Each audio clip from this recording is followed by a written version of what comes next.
The marble floors of Harrington Tower reflected everything, the crystal chandeliers, the oil paintings worth more than most people's homes, and the sharp, polished shoes of Richard Harrington. As he strode through the lobby like a man who owned the world. Because he did. Richard Harrington. 62 years old. Worth $11 billion. The kind of man whose name made senators return calls on the first ring. His real estate empire stretched from Manhattan to Miami. And his temper was as legendary as his wealth. He did not tolerate weakness. He did not tolerate delay. And he absolutely, under any circumstances, did not tolerate mess in his building. So when he stepped out of his private elevator on a Tuesday morning and found a man slumped against the wall near the service entrance, a thin, hollow-cheeked man in a torn jacket with a plastic bag clutched to his chest, Richard Harrington stopped walking. His jaw tightened. He turned to Marcus, his head of security, who was already moving forward. "Get him out," Richard said quietly. The quiet was worse than shouting. Everyone who worked for him knew that. Sophia Harrington was 26 years old. And she had her mother's eyes, soft brown. The kind that actually saw people. She had grown up watching her father build an empire. And she had spent the last 3 years quietly trying to undo some of the damage that came with it. She ran the Harrington Foundation, a charitable arm her father had created for tax purposes, and she had turned into something real. She was crossing the lobby with a coffee in one hand and a folder in the other when she saw Marcus moving toward the men by the wall. She stopped. Something about the men made her chest tighten. He wasn't unconscious, his eyes were open, blinking slowly, watching Marcus approach. With the blank exhaustion of someone who had been told to leave too many times to feel anything about it anymore. His jacket was army green, faded. On the breast pocket, barely visible, was a small embroidered patch. An American flag. Sophia changed direction. "Marcus." Her voice was calm but firm. "Stop." Marcus turned, surprised. Richard turned too, his eyes narrowing. "Sophia." "Dad." She walked past Marcus and crouched down in front of the men. Up close, she could see the hollowness more clearly. The cracked lips. The shallow breathing.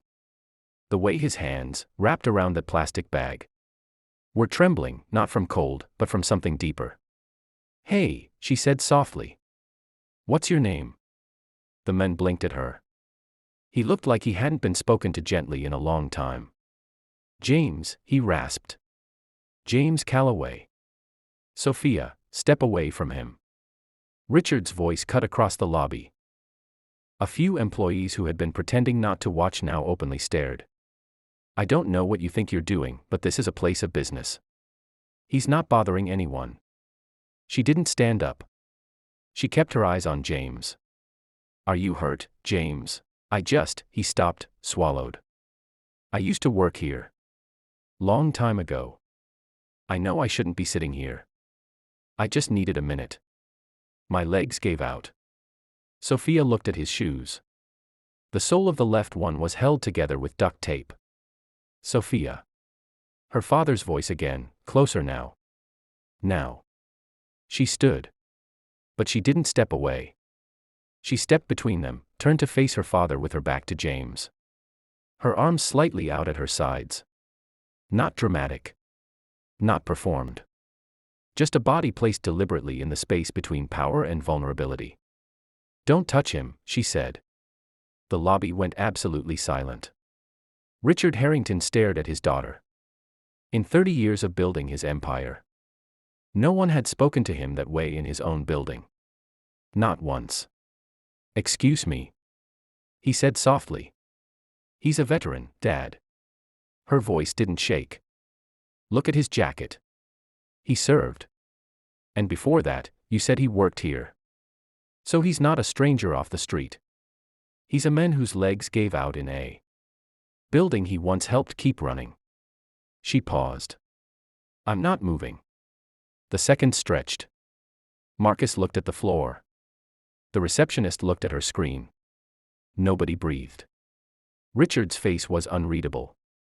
That granite expression he wore in boardrooms, when he was deciding whether to destroy something or acquire it. He looked at Sophia.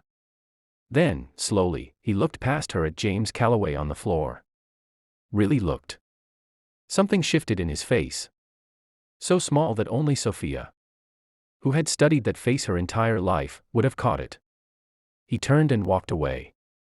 Sophia called their driver and had James taken to the company's private medical office on the 4th floor. She sat with him while the nurse checked his blood pressure and blood sugar, both dangerously low, and got him water and a meal from the executive dining room. While he ate, slowly at first, then with the quiet urgency of a man who hadn't had a real meal in days, he talked. Not much, but enough. James Calloway had worked in building maintenance at Harrington Tower for 11 years. He'd been let go in 2019 during a round of operational restructuring, which was a clean phrase for a brutal thing. He'd tried to find work, but the years had accumulated too much weight. A bad knee from his time in the army. A drinking problem he'd fought and mostly beaten. A daughter in Phoenix he hadn't spoken to in 4 years because shame had built a wall higher than love could climb. He'd come back to the building today not because he thought anyone would help him.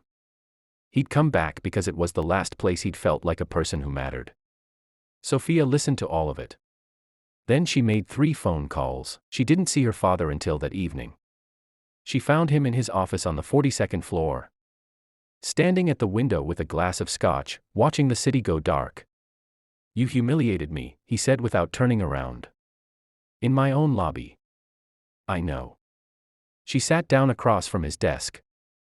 "I'm sorry for the way I did it." "I'm not sorry that I did it." He turned then.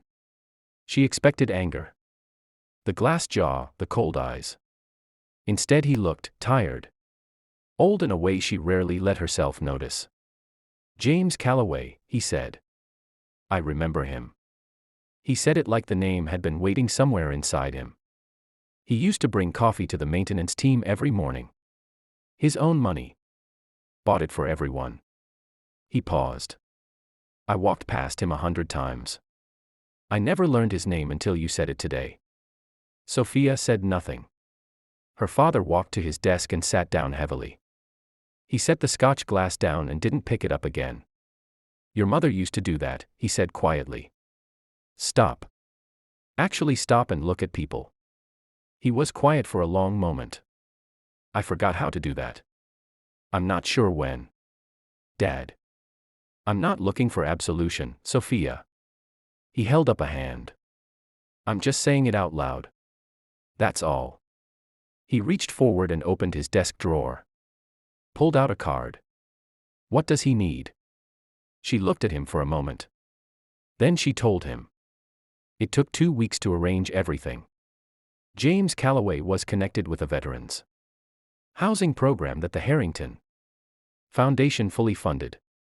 Something Sophia had built from scratch 2 years earlier that her father had signed off on. Without reading much of the brief, he received back pay through an error in his termination paperwork that a Harrington attorney discovered with unusual speed and efficiency. It wasn't enough to change the math of years, but it was enough to change the math of months. The call to his daughter in Phoenix, that no one could arrange for him. That James had to do himself. He did it from a clean room in a transitional housing facility on a Thursday afternoon, according to the caseworker Sophia had assigned to his file. The call lasted 47 minutes. The caseworker could hear, through the door, that there was crying. She didn't specify whose. 6 weeks after the morning in the lobby, Sophia was in her office when her assistant told her she had a visitor. James Calloway stood in the doorway of her office in a new jacket, nothing expensive, just clean and whole, and he was carrying a paper bag. His back was straighter. His eyes were clearer. He still looked like a man who had been through a long winter. But he looked like a man who believed, now, that winter's ended. I didn't know how to say thank you, he said. So I brought something instead. He held out the bag. Coffee. The good stuff. Bought it myself. Sophia stood up and took the bag and smiled. And she did not let herself cry until he was gone. 3 floors above her, Richard Harrington sat in a board meeting where 12 people were competing for his attention. He wasn't listening. He was thinking about a man who spent his own money buying coffee for co-workers who made even less than he did. He was thinking about 11 years of faithful work and a daughter who had placed her body between his worst impulse and another human being. He was thinking about the look on Sophia's face in the lobby. Not defiant. Not angry. Just sure. The way her mother used to look. When the meeting ended and the room emptied, Richard Harrington sat alone for a moment. Then he reached for his phone and called his assistant. Get me the full list, he said. Everyone let go in the 2019 restructuring. All properties. A pause. And then get me Sophia. His assistant hesitated. Should I tell her what it's regarding, sir? Richard looked out the window at the city, at the 10,000 lights that were not chandeliers. Not lobbies, not towers. But windows. Apartments. Rooms. People eating alone or not at all. Carrying things no one saw. Tell her, he said slowly, that I want to learn her job. He set the phone down. Outside, the city hummed and breathed. And somewhere in it, a man named James Calloway sat in a warm room and drank good coffee. And listened to his daughter's voice on the phone. And all the walls that shame had built were slowly, in the way that real things take real time, coming down. Some fortunes are measured in billions. Some are measured in the moment a daughter stands her ground. And a father finally looks up.